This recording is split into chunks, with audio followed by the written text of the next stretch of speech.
Баршаңызға сәлем достар, қызыл барқыт пирогын жасаймыз. Сондай мамықтай жұмсақ дәмді пирог.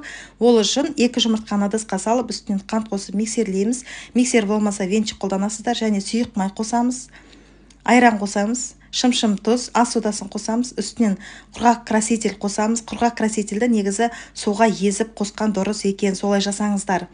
Жақсылап араластырып болған соң електен ұнды өткізіп араластырып қосамыз, және қопсытқыш какаоны қосып барлығын жақсылап араластырамыз. Дайын болған массаны алдын ала қызып тұрған пеште 170 градуста 25 минут пісіреміз. Пирог пісті. Салқындаған соң тарелка қойып, пышақтың ұшымен шетін және ортасын ойып кесіп алып тастаймыз. Крем дайындаймыз. Творожный сырға қантты қосып миксерлейміз. Одан кейін 33% сливкиді қосып тығыз масса болғанша миксерлейміз.